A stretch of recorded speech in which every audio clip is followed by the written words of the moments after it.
के इस कार्यक्रम में मंच पर उपस्थित डॉक्टर निर्मला जी, फोनिया जी, सभी उपस्थित गणमान्य व्यक्ति जो यहाँ बैठे हैं और आज के पुरस्कार पाने वाले आइकॉन्स, उत्तराखंड के आइकॉन्स। मैं समझता हूँ कि सबसे बड़ा अगर कोई पुरस्कार है तो वो आपका आइकॉन के रूप में रिकॉग्नाइज होना, क्योंकि आपसे लोग प्रेरणा लेंगे। ये जो हमारे संस्कृति में रोल मॉडल को पहचानने की जो एक और पहचान मिलने की जो बहुत बड़ी जो विशेषता है, ये और किसी संस्कृति में नहीं देखी जाती।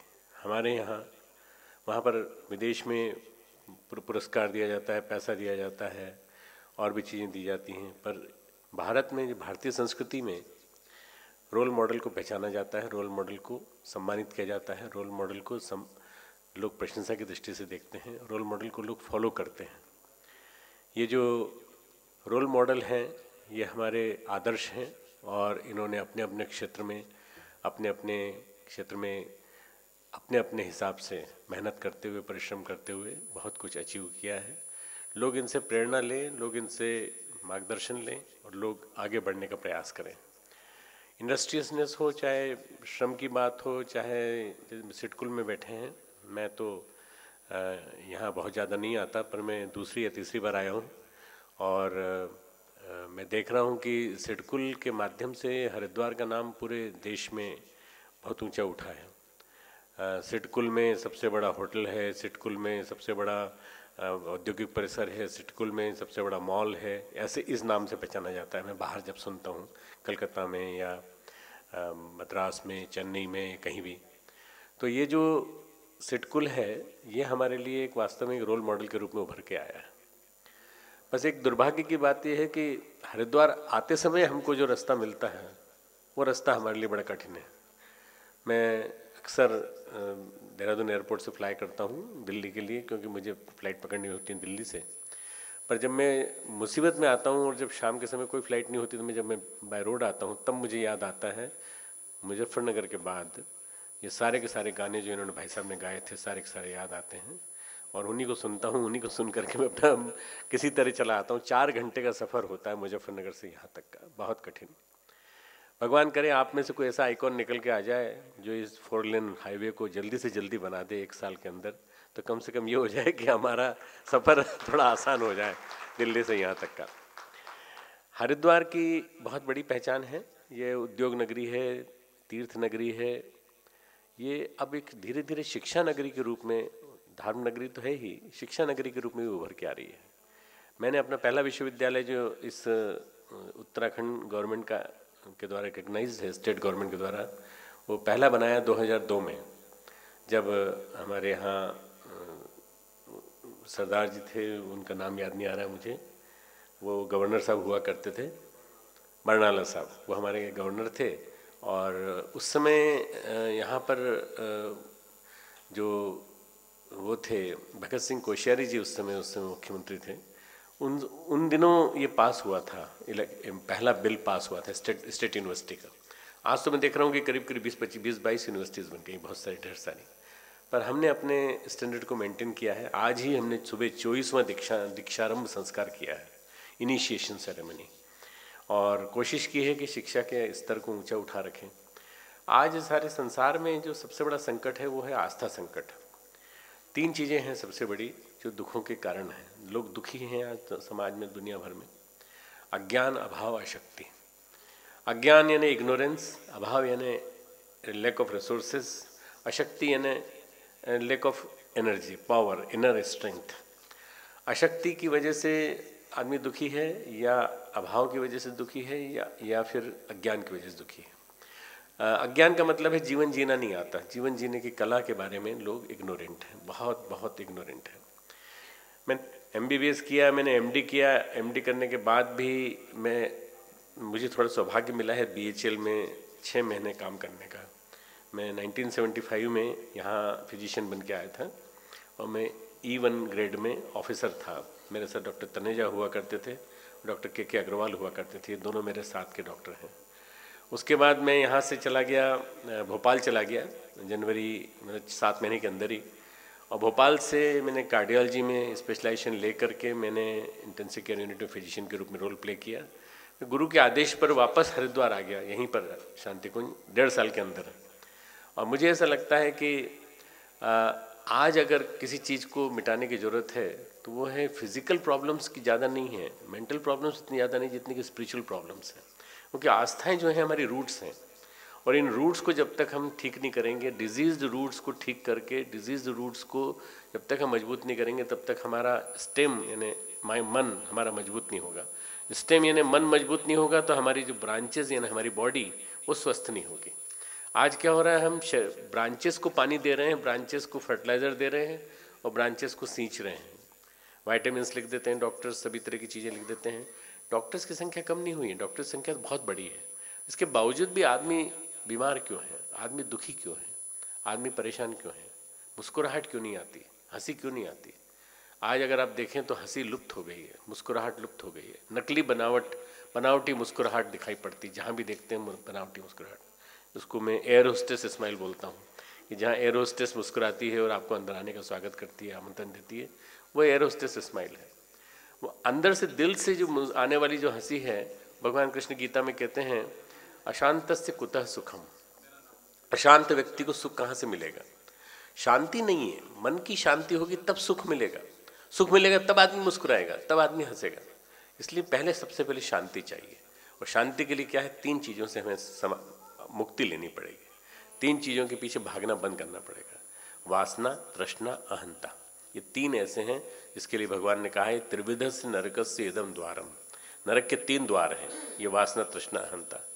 इनमें से किसी एक में भी अगर आप फंस गए तो बहुत दिक्कत हो जाएगी। आपने देखा होगा अच्छों के ऊंचाई पर पहुंचने के बाद भी डाउनफॉल हुआ, उनका पतन हुआ वासना के कारण। अच्छे लोगों के बड़ी उम्र में चले गए तब भी जाकर के डाउनफॉल हुआ। अभी आप देख रहे हैं ढेर सारे स्कैंडल्स पकड़ में आ रहे हैं।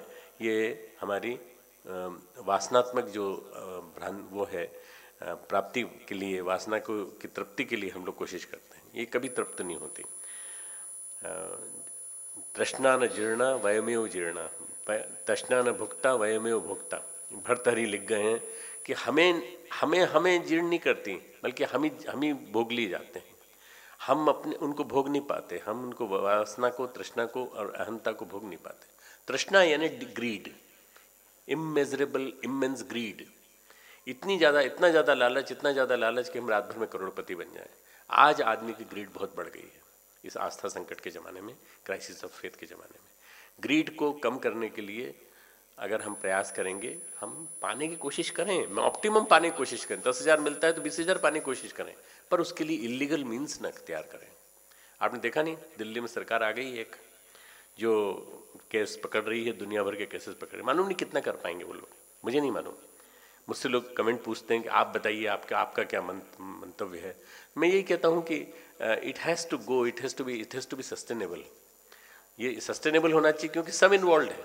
इस हमाम में सब नंगे हैं, सब ने इस कुएं में भांग भरी पड़ी है, इसका पानी पिया है, सब नशे में है।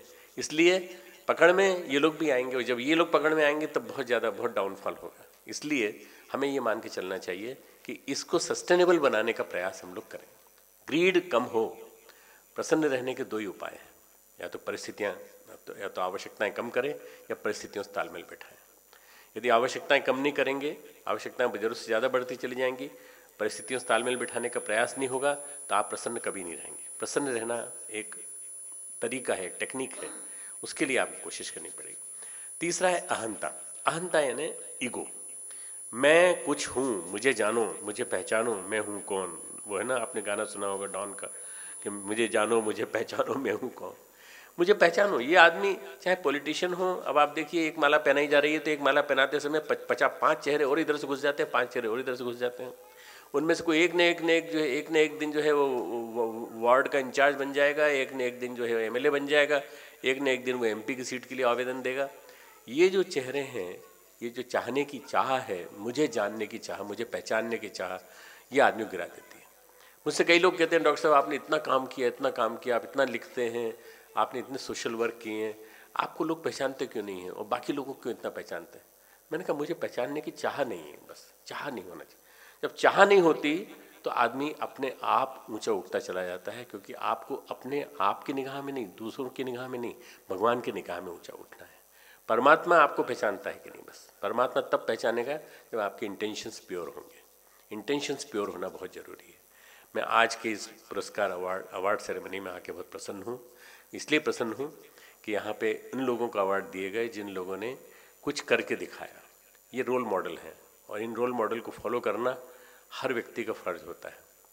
रोल मॉडल आज महेंद्र सिंह धोनी बने हुए हैं, या सचिन तेंदुलकर थे कभी किसी ज़माने में, या फिर शाहरुख खान बने हुए हैं, या फिर ऐश्वर्या राय बनी हुई हैं। ये रोल मॉडल हैं आजकल के। आज के लोगों के रोल मॉडल विवेकानंद होना चाहिए, नचिकेता होना चाहिए, स्वामी विवेकानंद जैसे महापुरुष होना चाहिए, जिनकी हम 150वीं शताब्दी मना चुके और 151वां जन्मदिन आज मना रहे हैं, कल मना रहे हैं 12 तारीख को। मित्रों, ये देश हमारा संस्कृति की जड़ों से निकला है, जिसको सींचा है गुरु नानक साहब ने, जिसको सींचा है हमारे सारे ऋषि मुनियों ने।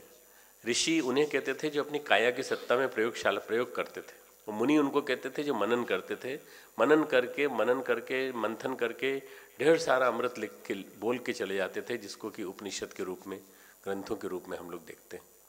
ये ऋषि मुनियों ने हमारी भारतीय संस्कृति को सींचा है। भारत के पास संस्कृति है और किसी देश के पास संस्कृति नहीं है। उनके पास सभ्यता है, उनके पास सिविलाइजेशन है, उनके पास सिविक सेंस है। वो अच्छी बड़ी रोड बना सकते हैं, वो क्लीनलीनेस के मामले में साफ हो सकते हैं, बड़े अच्छे हो सकते हैं। परंतु जब प्यार की बात आएगी, जब एक दूसरे के लिए कुछ मर मिटने की बात आएगी, जब राष्ट्र के लिए भी मर मिटने की बात आएगी, और जब किसी को डूबते हुए को बचाने की बात आएगी, तो हमारा भारतवर्ष सबसे आगे होगा, क्योंकि हम संस्कृति के मामले में सबसे आगे हैं। संस्कृति के मामले में हमारी वरीयता है। बस ये हमारे देश का एक ऊंचापन है, क्योंकि महामानव जितने भी हैं, जितने भी अवतार हैं, उन सब ने जन्म भारत में ही लिया। आप देखिए ना, सारे अवतार 24 अवतार पूरे गिन लीजिए, सब ने भारत में जन्म लिया। हमारे सिख ग्रंथ के सारे महापुरुषों ने यहाँ अवतार लिया, महावीर ने यहाँ अवतार लिया और बुद्ध ने अवतार लिया। दोनों ने एक ही समय में अवतार लिया। कोई बिहार के क्षेत्र में एक साथ घूमते रहे, पर कभी मिले नहीं एक दूसरे से, पर दोनों ने, एक ने जैन धर्म, एक ने बौद्ध धर्म स्थापित कर दिया, स्थापित करके चले गए, और जा करके आज 2500 साल में इतना बड़ा इनका वर्चस्व है। बौद्ध धर्म आप जाकर देख के आइए, जापान देख के आइए, आप चाइना में देख के आइए, आप और जगह देख के आइए, बड़ा जोरदार स्थापित है, बड़ा भयंकर वहाँ पर इसका विस्तार है। और जैन धर्म तो हमारे भारत में जैन लोग तो सारी की सारी जितनी भी जो अच्छी प्रक्रिया चल रही है, डोनेशंस की प्रक्रिया चल रही हैं, और जितने भी मेहनत वाले काम हैं वो करते हैं, और डोनेशंस में बहुत आगे रहते हैं। ये जितने भी हमारे धर्म हैं सारे भारत में ही पनपे हैं। क्रिश्चियनिटी, मैं जानता हूँ क्रिश्चियनिटी पूरे विश्व में छाई हुई है, और मुस्लिम धर्म विश्व में छाया हुआ है, पर मुझे किसी धर्म विशेष से कोई एलर्जी नहीं है, मुझे किसी से नहीं। मैं सब धर्मों को समन्वय चाहता हूँ।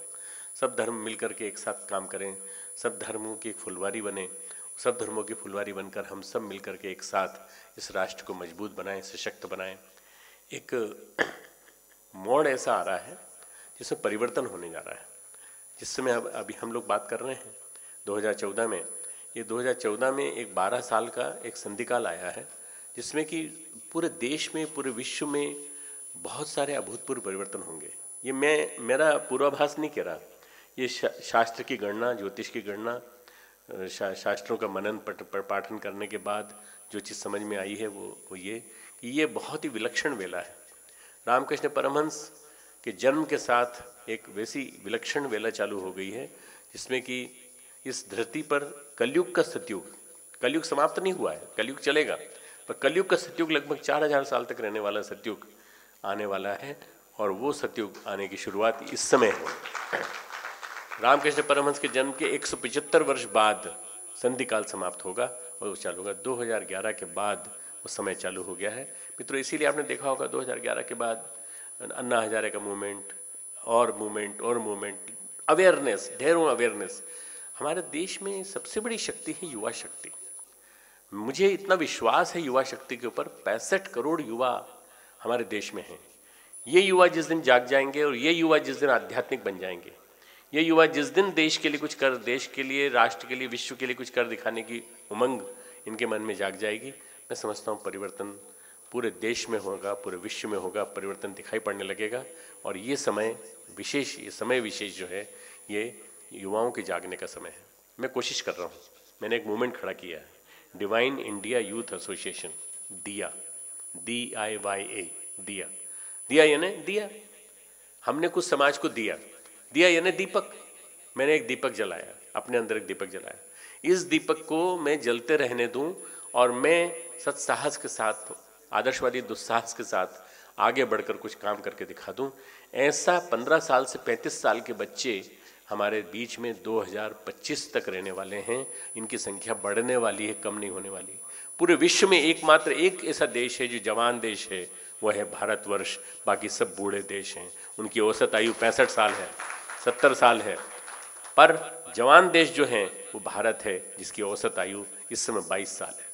मित्रों, इसलिए इस पे विश्वास है, इसलिए इस पे विश्वास है कि इस जवान को जिसने पकड़ लिया, इन जवानों को जिसने सही दिशा दे दी, इन जवानों को ड्रग्स से हटा करके सही दिशा में ले आए, इन जवानों को आप पब से ले उठा के यहाँ सही दिशा में ले आए, इन जवानों को यदि आप झूमते झूमते स्थिति से उठा करके यदि आप सही दिशा में ले आए तो देखते देखते परिवर्तन दिखाई पड़ेगा। 1 लाख से ज़्यादा दिया के सदस्य पूरे भारत में काम कर रहे हैं। 9 करोड़ से ज़्यादा गायत्री परिवार के सदस्य सक्रिय हैं पूरे विश्व, भारत में, पूरे विश्व में। मैं प्रयास कर रहा हूँ, मैं अपनी ओर से प्रयास कर रहा हूँ। मेरे साथ बहुत बड़ी टीम है जो काम करने में मदद करती है मेरी। पर मैं देखता हूँ कि परिवर्तन हो रहा है। आपको नहीं दिखता होगा पर मुझे दिखाई दे रहा है, बदलाव आ रहा है। और ये बदलाव एक नया युग लेकर के आएगा, सतयुग लेकर के आएगा, परिवर्तन लेकर के आएगा। खूब खूब मंगल कामनाएं। मैं समझता हूँ ऐसे कार्यक्रम ज़्यादा से ज़्यादा संख्या में होना चाहिए, क्योंकि अच्छाई को हमेशा बढ़ावा मिलना चाहिए। हमारे गुरुदेव ने लिखा है कि प्रशंसा अच्छे श्रेष्ठ कार्यों की हमेशा हो, ताकि लोगों में अनुकरण की प्रवृत्ति बढ़े। लोग ऐसी चीज़ों के जब अनुकरण करेंगे और ऐसे हीरोज़ जो जन सामान्य के बीच में से उठ के खड़े होते हैं, वो लोग जब सामने आएंगे तो लोगों को रोल मॉडल मिलेंगे। इन रोल मॉडल्स के माध्यम से हमें सीखना है कि हमें क्या बनना है। वास्तव में ये जन संदेश टाइम्स और जो भी के द्वारा जो ये प्रयास जो हो रहा है, ये बहुत सुंदर प्रयास है। मैं समझता हूँ कि मैं यहाँ आके गौरवान्वित हूँ और ऐसे काम होते रहने चाहिए।